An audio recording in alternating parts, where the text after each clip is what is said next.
Hello നമസ്തേ, welcome back to Sumi world diaries. അപ്പം നമ്മൾ ഇന്ന് ഉണ്ടാക്കാൻ പോകുന്നത് വൻപയർ തോരനാണ്. അപ്പം നമുക്ക് എങ്ങനെയെന്ന് നോക്കാം. അതിനായിട്ട് ഞാൻ പയർ ആദ്യം കുക്കറിൽ വേവിച്ച് വെച്ചിട്ടുണ്ട്. ചീനച്ചട്ടി ചൂടാകാൻ വയ്ക്കുക.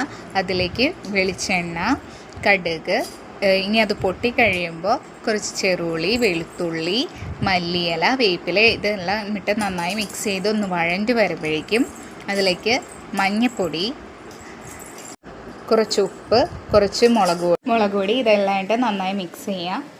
അതിന് ശേഷം അതിലേക്ക് പയറിടുക കേട്ടോ. പയറിട്ടതിന് ശേഷം നന്നായി മിക്സ് ചെയ്യാം.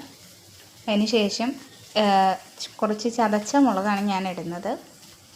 നന്നായി ഒന്ന് ഇളക്കി കൊടുത്തുകൊണ്ടിരിക്കുക. ഇപ്പോൾ ഏകദേശം നമ്മുടെ പയർ തോരൻ റെഡി ആയിട്ടുണ്ട്. ഉപ്പും എരിവും ഒന്ന് ടേസ്റ്റ് ചെയ്ത് നോക്കാം. ഇപ്പോൾ റെഡി ആയിട്ടുണ്ട്.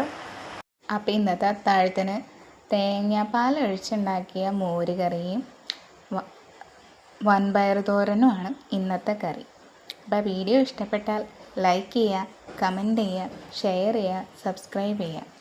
പുതിയതായിട്ട് ആരെങ്കിലും എൻ്റെ ചാനൽ കാണുന്നുണ്ടെങ്കിൽ മസ്റ്റായിട്ട് സ്കിപ്പ് ചെയ്യാണ്ട് വാച്ച് ചെയ്യാം. ബൈ.